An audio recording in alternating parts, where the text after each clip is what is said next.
So OCM and Chaltersham, Sinisnot, Marco Hatch. Good afternoon. My name is Marco Hatch. I'm associate professor here in environmental science, member of the Samish Indian Nation, and I've been at Western for, I don't know, 9 years maybe. And I'll talk a bit about my background.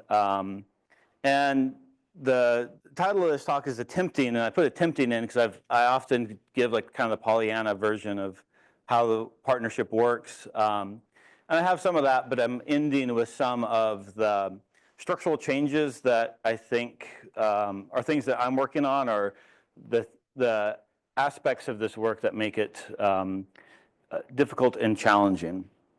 And in that sort of vein, I like to start talks with this. It's called the cookie story. This is from Denise Augustine from the Indigenous Nation, shared with me by her daughter Sky Augustine, and with her permission, I'll share it with you today. The cookie story starts like many good stories. It starts in the kitchen. And in the kitchen, there's two different groups of people. Two different groups of people that have historically had their differences, that haven't gotten along, that have had tense relationships. And they are talking about this, and they're in the kitchen, and they're talking about what they could do differently in the future. Well, we're in the kitchen. Let's make something. Well, do you want to make a meat dish? Or do you want to cook something on the stove? And they talk back and forth, and they decide, you know what would be good is if we baked something together. If we each went back to our home communities and gathered ingredients that are important to us, and then tomorrow we'll come in and we'll figure out what to bake. So both groups go home. One group go back to their home community, and they're talking about this project and how it's going to be different, and we're going to do something collaborative together. And they gather up all the ingredients that are important to them, and they come back the next day, and the other group walks in with hundreds of perfectly symmetrical pre-baked cookies. They come with all of these beautiful cookies and some icing, and they say, here, we made the cookies, you can decorate them. And the other group said, well, we wanted to make bread. Sometimes I break that story down, sometimes I don't. I'm going to let it sit with you, and we can talk about it at the end if you want.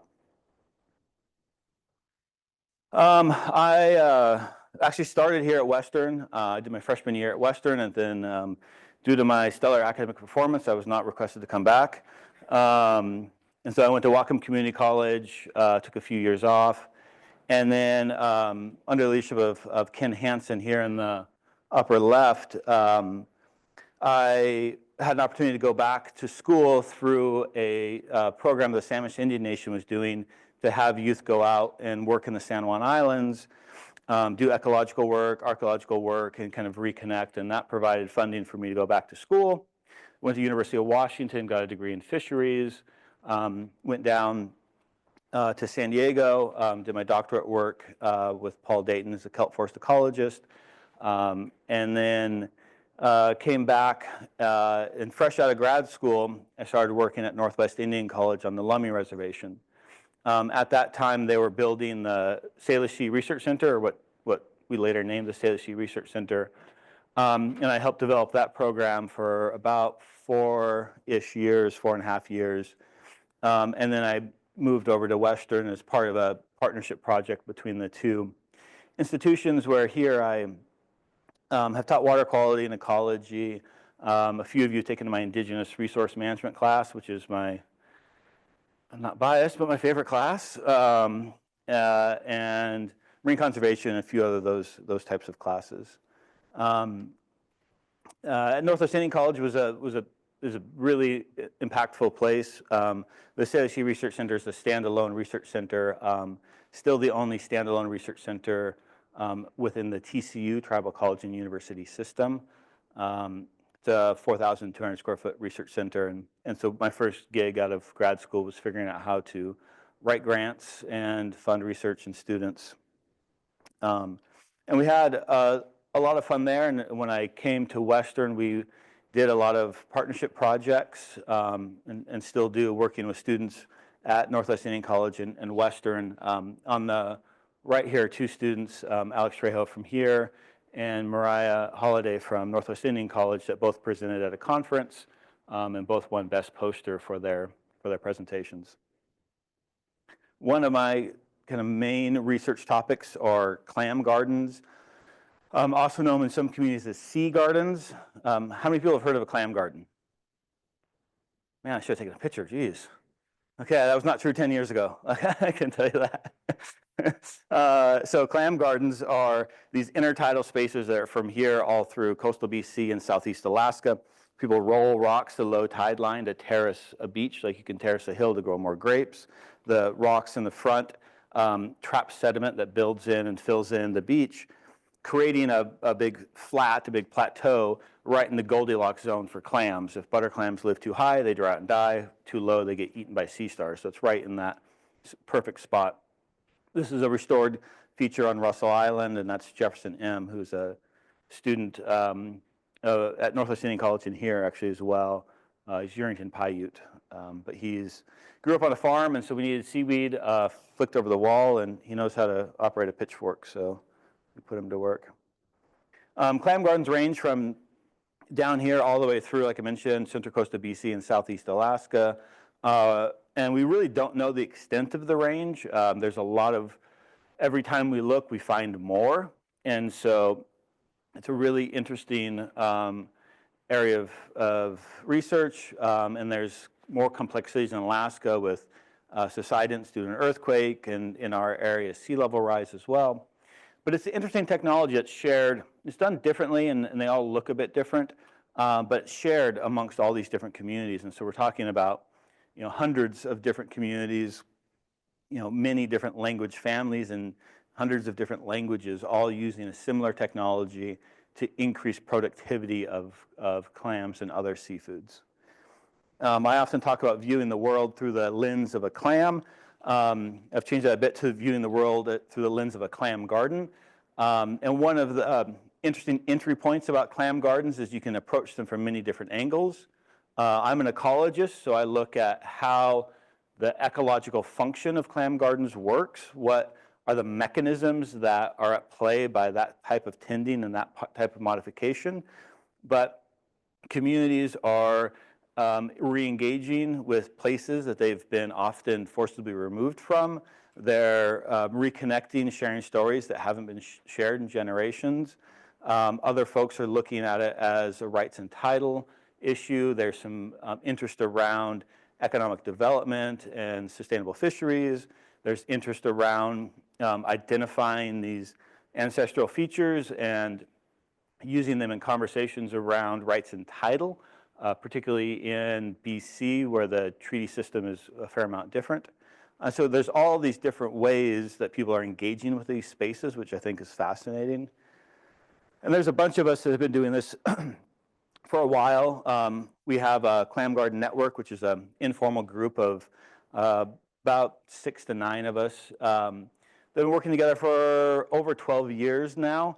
That really started as a group that was researching clam gardens and trying to share methods and trying to see that we're doing the same sort of studies up and down the coast, and really morphed into a group working with communities to answer their questions around where are clam gardens, how do we, methods and recommendations for restoration, to build or not to build, lots of questions around concerns around either toxins or sea otter predation or whatever it might be. And so we're forming more of a hub, I think, and we're beginning to formalize the structure into a Canadian nonprofit organization to help connect communities around restoration. And so one of the things we've seen that works really well, it's been really powerful, is a few communities that have been doing restoration for a long time will host members from other communities that are interested in that restoration but haven't maybe been to a clam garden or seen one restored. They can share stories and learn about the process together. And my one slide to summarize probably 60 different papers on the state of clam garden knowledge. Clam gardens grow more clams. They have about 2 to 4 times the biomass compared to non-clam garden areas. And each individual clam can have a growth rate that's about twice as much. So when you combine that with increased area, one way I like to think about it is if you have one raised garden bed in your backyard, a clam garden is like building 2 raised beds, so you're doubling the area for growth. And each, if you're growing carrots in these garden beds, each carrot's growing about twice as fast, and they have a higher density. So you're doubling the area, and then within that unit of area, clams are growing faster, and there's more of them. What's always shocking to me is how many are out there that we just don't know. And that number of 10% are identified as like completely a guess. But every time we look, we find more. There's examples like in Southeast Alaska, features that were found downtown that people have been walking past for a long time and not noticed. And of these that have identified, many are waiting to be reactivated. And so clam garden tending is an active process. It's not just building a wall and come back 10 years later and dig and get clams. It's about tending that beach. It's a reciprocal relationship where the active tending aerates the soil, sediment, and increases oxygen penetration, increases growth rate. Addition of shell hash has been shown to increase heat albedo, reduce impacts from heat domes by about 3 to 4 degrees Celsius. Ann Solomon had a student that went out and put heaters all over the beach to heat up the beach to see how clam gardens compared to non-clam gardens. We've dated, I think that number is actually up to closer to 13 clam gardens, but not that many. And those dates range from about 1,500 to 4,000 years before present. And with archaeological dates, that's not to say the oldest clam garden ever is 4,000 years, that clam gardening started 4,000 years ago. That means our oldest date is 4,000 years ago. And because these have been used to adapt to sea level rise through time, there's a lot of places where we'll see a clam garden rock wall at modern sea level or modern low tide line. And then you can look in the water and see more below that. And we haven't dated those. And so we don't know how old this technology is, but the oldest one we've dated is about 4,000. And I mentioned that some communities are changing to sea gardens instead of clam gardens. And that's a recognition that these spaces are for a lot more than just clams. Both from the food system perspective, the rock wall in front of a clam garden that defines a clam garden is a complex 3-dimensional habitat. And if you wanted to go for a dive, and I said we could go to a place that has a flat sandy bottom or a place that has a coral reef, where would you rather go? Probably the coral reef. And that 3-dimensional structure creates space, increases biomass and biodiversity, and these 3-dimensional structures, these rock walls, have lots of little holes in them for things to hide, like limpets, red sea cucumber, red rock crab, seaweeds grow on them, so it increases the food system, as well as the sort of rights and title, the reciprocal proprietorship associated with clam gardens, meaning that these aren't open systems, that these are places that families would tend, and it was their responsibility to tend those and control harvest, when to harvest, and who harvests them. I talked about sea level change. We've done a bit of a couple grad student projects I'll talk about quickly. One is trying to look at the mechanism. This is Octavio Cruz's work, and he worked with Sienna Reed, who's an undergrad here. And he was interested in the mechanisms of increased growth and took a food systems approach. So using fatty acids and stable isotopes. Fatty acids are basically you are what you eat, so it can tell you about what things are eating. And stable isotopes can give you some indication of food web as well. And found that clams in clam gardens were less salinity stressed and had a wider range of feeding ability, where clams not in clam gardens had some salinity-induced changes in feeding that could be related to the reduction in growth rate. Jackie Garcia did a cool project looking at the traditional TEK, the traditional ecological knowledge around clam preparation. So this is an image or a figure of a butter clam, and butter clams are like the bread and butter clam in this area is a big clam. And many communities up and down the coast discard what they call the nose of the clam, or the black tip of the siphon. And so that clams have a siphon, water comes in one side, gets filtered out, goes out the other side. That siphon or neck of the clam, the very end of it is black on a butter clam. And so a lot of communities cut that off and discard it. Some discard the whole siphon, and they cite that that's where the toxins are. And if you think about it, if you go through all this trouble of digging a bunch of clams and then you're throwing away the siphons, that turns out to be about 16% of the biomass. And so you would assume there's some benefit to reducing the amount of food you have available by about 16%. And it turns out that the tip of the siphon and the entire siphon hold about 70-ish% of the overall toxins in the clam. In this case, we were looking at saxitoxin, which is produced by a dinoflagellate. Saxitoxin's a potentially deadly neurotoxin. And so the siphon and siphon tip disproportionately hold more toxins compared to the rest of the clam. Some communities have worked with government agencies when they do their biotoxin testing, their saxitoxin testing, to measure saxitoxin in the whole clam. So take the whole clam, blend it up, measure how much saxitoxin's in there. And then they'll do the same thing without the siphon. And so this is in Canada, so Department of Fisheries and Oceans will say clam harvesting's open for siphonless clams. So acknowledging that the way that people are preparing them has some built-in ways of reducing potential exposure to saxitoxin.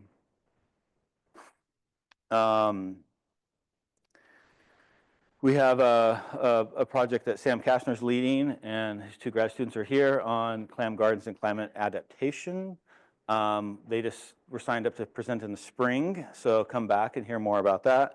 But one thing that we hear up and down the coast is, can clam gardens help with shoreline protection and shoreline erosion? And that's a big concern, particularly around sensitive cultural sites, as well as understanding, again, the mechanisms of growth. How do these features work? Is that rock wall creating sort of a pool and that water is warming up? That warmth water and slow down water would give more time for things to fall out. Those things could be like bivalve larvae, clam larvae, or phytoplankton. Increased warming was generally associated with increased growth rates as well. So trying to understand the physics side of these features. Most of us in the network, our clam garden network, are either ecologists, archaeologists, or social scientists, and so adding that physical element of understanding how is the ocean interacting with these features. And then we're working on a project to potentially search a broader area looking for clam gardens as well. And then outside of the ecological work, one of the projects I've been involved in is kind of zooming back out, where a bunch of us were talking about, what projects do you really love doing? One thing about being a faculty is you have a fair amount of free will and anonymity over the types of projects you engage in. And there's certain projects that you just love and you really are excited about working on them. And those are projects that have a strong tribal component, either tribes or First Nations, and a scientific component as well. And we were thinking about these projects where you have a few in particular, a number of tribes and First Nations working together around a restoration project that also has some scientific questions. And how those projects are not only formed, but held together. And so you can imagine, your tribal communities here and your scientific communities here. It's not that they're overlapping that much, it's that there's a conduit between those two communities. Usually one or two people that we use the term boundary spanners to talk about. The term boundary spanner has been used in a bunch of different contexts, but we're using it here to think about that individual that acts as the fulcrum of the point of partnership between a community and external researchers, and how working with boundary spanners can create a new product, a new project, a new way of doing things that neither group could do on their own. And these individuals, in the grand scheme of partnership, are extremely important, but often neglected or overlooked. And so in the academic system, it may not be like the lead researcher or somebody like that. It's an individual that's has credibility in both of those places. I'll break down a little bit more, but boundary spanners have been used at the organizational level, and so land grant institutions here at WSU are often boundary spanning organizations. They have a mandate to share research from the university to agricultural communities in particular, but other communities as well. And so boundary spanners can look like often an individual or a small team. Some of our boundary spanners were a member of that community and like a staff member that have been working there for, in this one case, 25 years, that have a strong working relationship. A key aspect is that they have credibility in both the science space and the community space. So these are individuals that are equally comfortable in both places and have that credibility. We often talk about their people that can hear what's being said even if nothing's being spoken. So they understand verbal and nonverbal cues within tribal communities, and they have the credibility to engage in the scientific world as well. And they, one overriding theme that we heard over and over again is that for a good partnership to happen, we need to figure out what's important to both sides of the partnership, to figure out what's important for both communities before we go forward. And often those relationships can take years to decades to develop.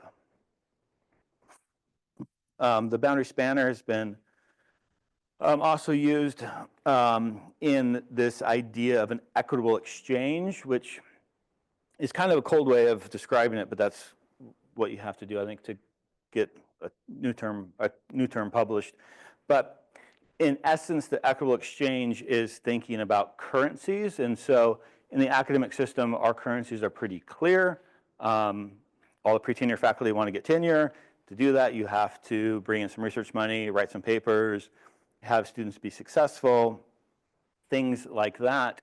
And what we're seeing a lot of is academics trying to apply their currencies to communities without asking the question of what's important to you.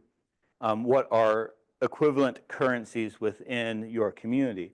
That could be K-12 involvement, that could be supplies or equipment, that could be hiring a local artist, hiring local chefs, things like that. And what we often see is those of us that are writing the grants will prescribe those currencies. We heard you like this. Here's 2% of the budget if you're lucky. And as a way of creating equitable projects, we were viewing this through a currency exchange model. We've taken that idea and we're building it out through a grant called Aspire. Aspire is a National Science Foundation project focused on 2 levels of intervention. So the first is early career scholars. These are ideally like late stage PhD through pre-tenure faculty for assistant faculty. And we offer a series of experiences or interventions, the first one being a virtual discussion series, which I'll show next, but that's an interactive webinar. It's an 8-part, 7-part series. That's an open invitation for anybody to attend around how to build community-based partnerships. People out of that are eligible to engage in Immersive Institute, which is a 1-week in-community experience. So that is working with a community that also has a strong geoscience research partnership, and then learning about that partnership, how those currencies were developed. One thing I think is fascinating is having that conversation with the community and the researcher they partner with of like, when did the researcher mess up? And then how did you recover from that? That often, one of the defining characteristics of those partnerships is how we come back from misunderstandings or missteps. And then the second aspect is working with senior administrators, so deans and higher, to look at the institutional policies and procedures and currencies that can limit community-based partnership and community-based participation in academic programming and research. So that's coming out shortly too. But the virtual discussion series is up starting next month. It's It's an open invite for anybody interested in this type of work, but they're really good interactive webinars walking through sort of 7 steps around building community-based partnerships. And the goal is to think about not only like changing academia, but changing what does it mean to have authority in science space. And so by working with both up-and-coming early career geoscientists, people that want to have an active research program working with communities, and the administrators that can help clear the path, we can go through a process where we're creating an open community of practice that includes geoscientists and community members. We have another program looking at native food, energy, and water systems. This is a collaborative project across maybe 7 different institutions from Midwest through Rocky Mountains and West Coast, Southwest, around using research in traditional food, energy, and water systems as an entry point for Native students in the undergrad, grad, postdoc, and professorate levels. And so the idea is to foster and support research in those areas with tribal communities engaging Indigenous students through the educational process. And reasonably new out is a Center for Braiding Indigenous Knowledges and Sciences. This is a Science and Technology Center under the National Science Foundation umbrella. These are large center awards that come out every 2 years. It's a 5-year project, and it's to lead a national and international conversation around what does it mean to braid Indigenous knowledge and science. And so this is based on a braiding metaphor, and there's a bunch of different metaphors when we talk about working within traditional ecological knowledge or traditional science or Indigenous science and mainstream or Western science. And braiding is one of them. And the kind of central theme tenet of braiding is that each strand maintains its own identity. So traditional ecological knowledge and mainstream science, that they're treated as equals. They're not held above one or another, but when we braid them together, we can produce a product that's stronger than the sum of its parts. And so they both have different roles and identities, but we can learn from both of them. In kind of moving into the barrier space, it was a small part of a really good report looking at climate adaptation barriers and needs experienced by Northwest coastal tribes. So this is a NOAA-funded project led out of University of Washington. And this report is basically all the things that we always hear, but it's never been formalized, meaning that there, at one point in time, there were resources available for tribes to deal with climate adaptation, and there was lots of barriers to that, meaning that just opening up a call for proposals, creating a grant, there was barriers to groups being able to engage in that and implement it as designed or desired. And so this group went out and talked to many different professionals and tribal members within tribal governments about what are those barriers to implementation. So if there are resources out there, but the implementation isn't happening, you're not able to access those resources, what are those barriers? And the things that we heard were, not shocking things we've heard over and over again, but having it formalized in a report has been helpful in starting to create some action in how these systems are done. And so one of them is funding. And so most, actually Lisa Wilson talked about this from a Lummi Council member. Imagine if our staff could just do their job instead of having to write grants and grant reports all the time, right? Like they're caught in this cycle of having to justify doing what we're doing for funds that are dedicated and directed to tribal communities. Instead of just giving the funds out, there's this whole process that we have to go through. And that process takes up a lot of time and energy, requires a lot of staff and workforce capacity. And some of the projects require a fair amount of technical assistance, meaning that a lot of the green energy projects require a high level of analysis of the area before you can apply for those funds. Well, you might not have that in-house staff that can do that analysis because you don't have the money to look at what sort of green infrastructure do we need. And so you get caught in this cycle here. And then thinking about academia, I was kind of going through a few of the kind of major topics and some of the solution spaces. And one is a mismatch of currencies. And we talked a bit about that and how the equitable exchange can work in that. But it's one that we encounter quite a lot.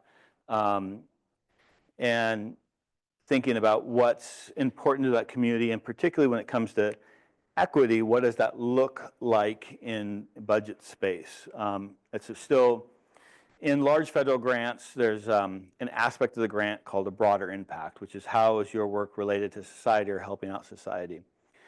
Most big projects will dedicate 5, maybe 10% at most to broader impacts, and that's typically what they put towards, or a portion of that towards their community partners. And so thinking about what do those currencies look like, one friend of mine talks a lot about working with an outside group, and they wanted to have a community member come in and talk.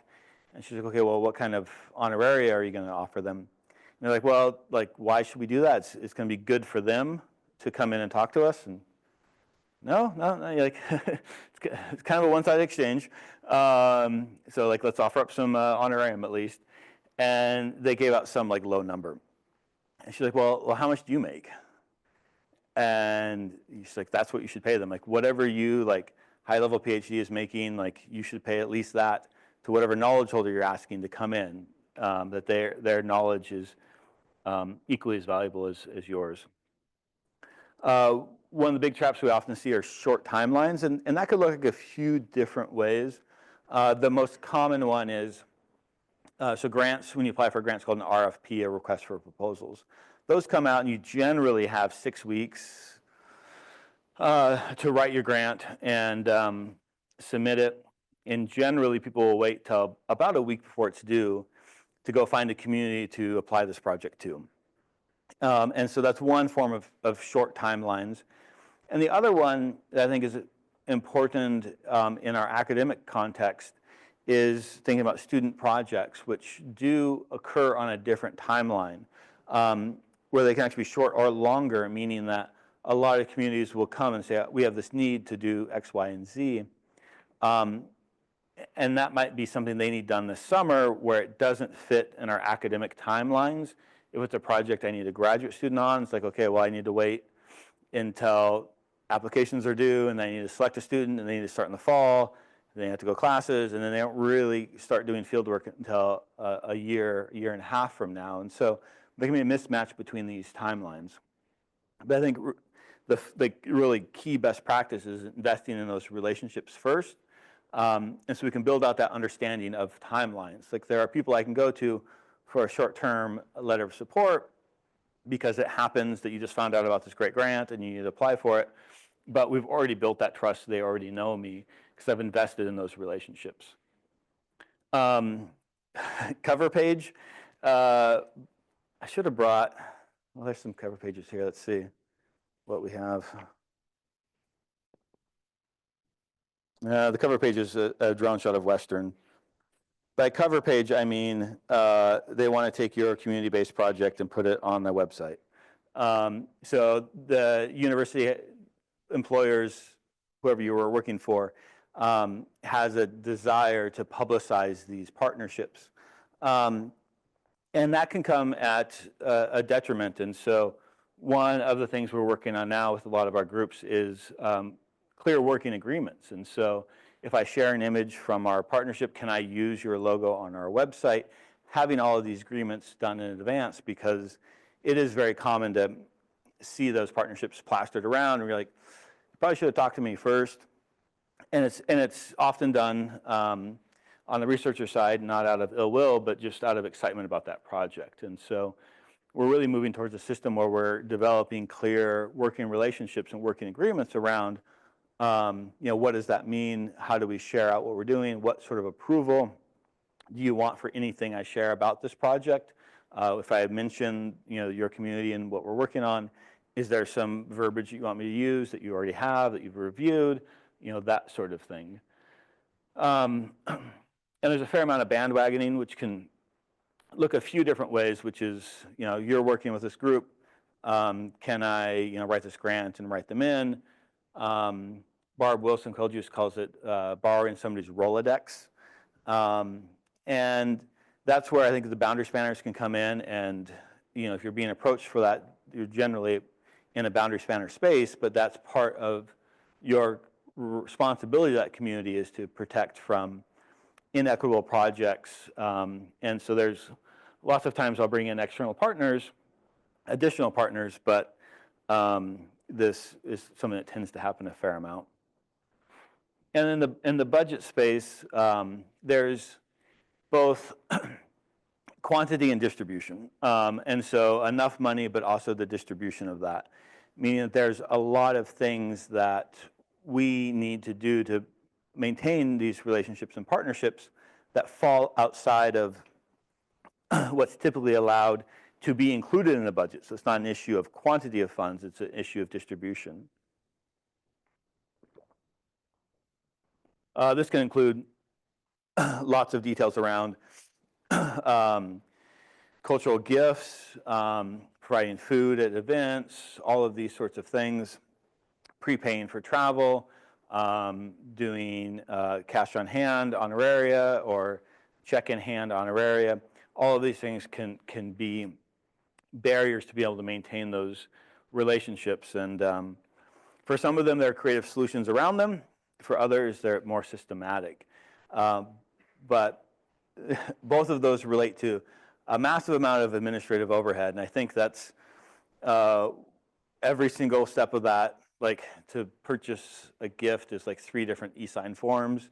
And so like there's this invisible additional layer of work associated with not only dedicating time to working with that community, but also just trying to make things happen on our side to make those relationships go smoothly. And the solution is really taking that burden on here. You'll see some folks just say, well, we'll give you the money and then you're more free to do with it what you need compared to some of our regulations. But that is a big sort of barrier.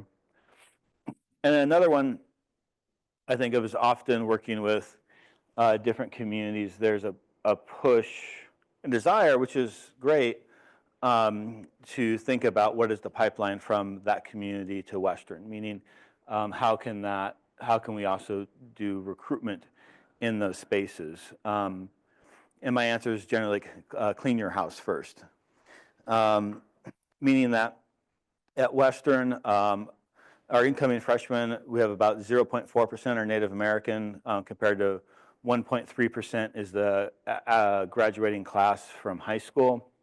Our year over year, means freshman to sophomore retention rate for Native students is about 72%. It's also quite low for Hispanic and Latino students. And our 6-year graduation rate for Native American students at Western is 50%, so the lowest we have here. And so when we're thinking about getting excited about these partnerships and what that relates to pipelines, it's like, well, why don't you fix what you have first before you start bringing in more people?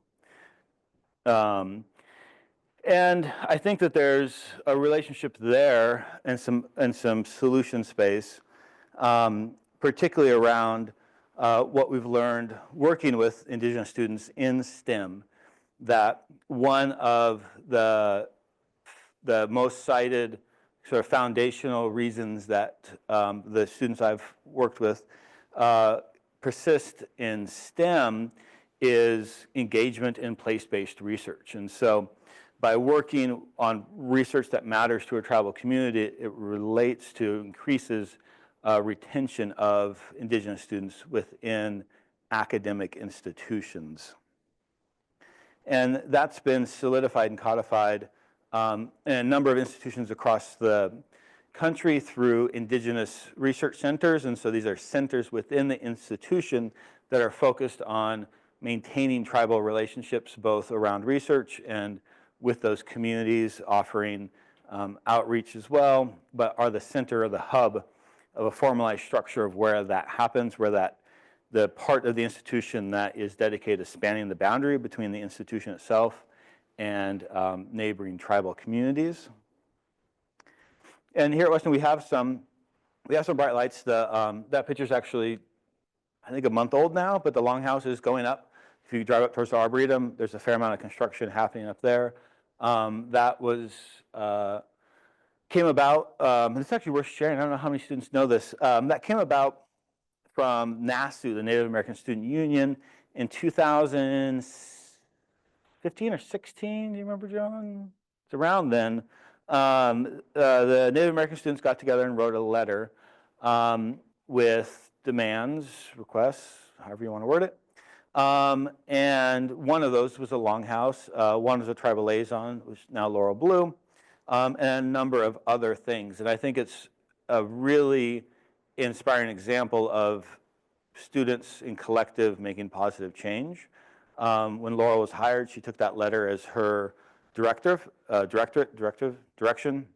goals, and has accomplished all of those requests on that letter. And the last one being the Longhouse, which has been a time coming to get funding. COVID kind of slowed things down, but it's happening. And so I think that was a pretty positive, interesting example. And that'll be a cultural space and a student space, but still not necessarily a boundary spanning organization around how do we as an academic institution partner with tribal communities. That's still, I think, a bit of a different space than the Longhouse, but it's a very positive change. And one group I talk about quite a lot is the Right Relations Collective. This is a group out of BC. And it was founded by Jess Housty and others, and Jess has spent her entire career working with her community of Heiltsuk and Bella Bella around traditional foods, language, youth programs, and was always having to ask philanthropic organizations, private donors for money. And every 2 or 3 years, they change their mandate. We're going to now fund this instead of that. So every few years, she has to re-justify, her group's existence. And was able to flip the script and get together with a few other folks and say, what we have is important is we have a direct connection to communities and we understand community-based needs. You philanthropic organizations have a lot of money and you're handing it out wrong. We'll help correct you, but in order to do that, the price of entry is agreeing to change the way you give and also giving us a large amount of money every year that we can then give out. It's worked really well. It's super, super cool. And they have a couple guides up for inviting speakers that I actually really like as well. And so that's a couple bright lights and a bit about what I do. Does anybody want to? We can end there. And then we can talk about the cookie story. So what does the cookie story mean? Anybody? What are the cookie? Yeah, go ahead.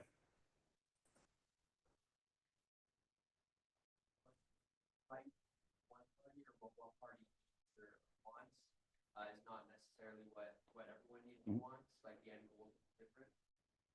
Anybody else? Yeah.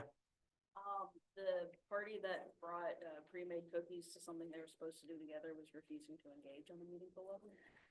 Yeah. So she was. Oh, sorry. I got to repeat things to the mic. So by bringing pre-made cookies, so we agreed to make something together. You said, "Oh, I kind of heard what you said, and I really like cookies, so I'm going to make a bunch of cookies." But you can participate by decorating them. Means that we're predefining what that engagement looks like to literally decoration. And so the type of cookie or baking products, you can think of that type of research project we do, there's all sorts of questions. Where do we do it? What are our questions? Who's involved? How's the data collected? How's the data analyzed? We'll take care of all of that.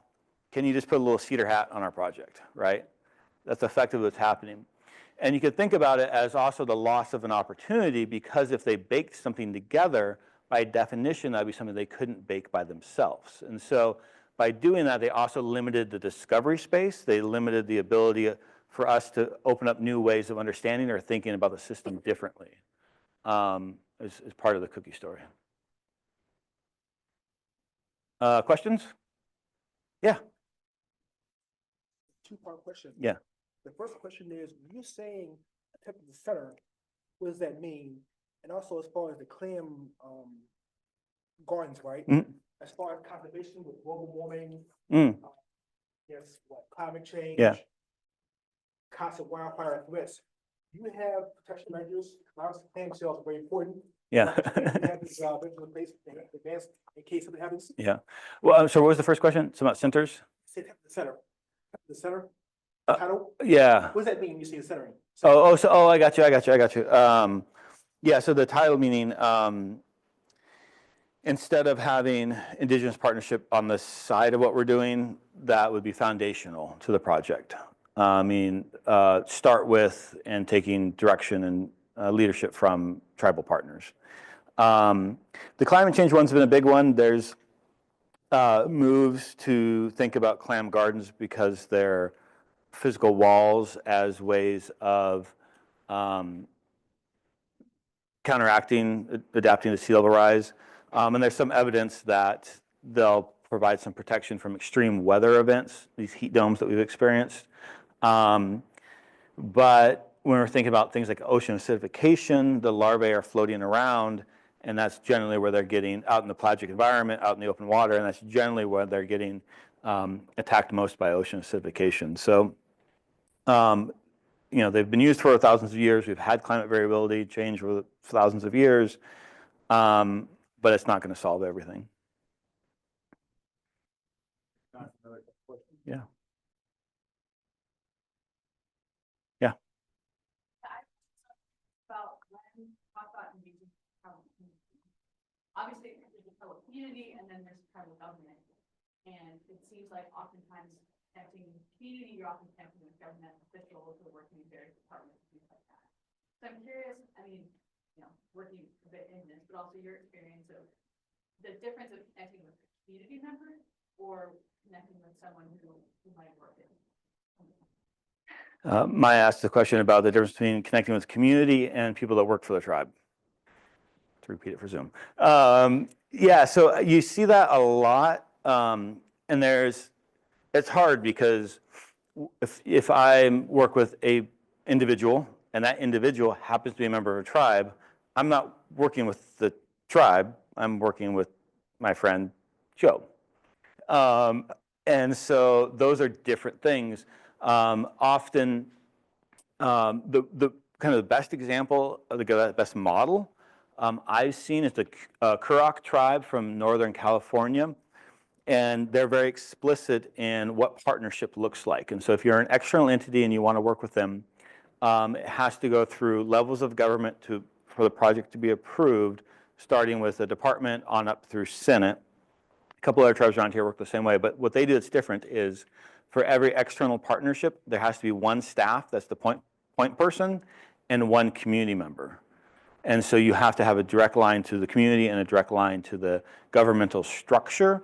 And lots of projects, and there's nothing wrong with working with a tribal natural resource agency for a project that's important to them, but that is different than, or maybe more filtered than working directly with the community. And so there are different places for different types of engagement, but I really like that Kurok model where you have to have somebody within the tribal staff that's, hey, what's Marco doing out there? They're the point person, and then the community member to communicate as well. So one more quick one, or are we done, Mike? We're just about over, so Okay. I'm sure Mark will stay around. Come up and ask some Sure. questions. So thank you. Thank you.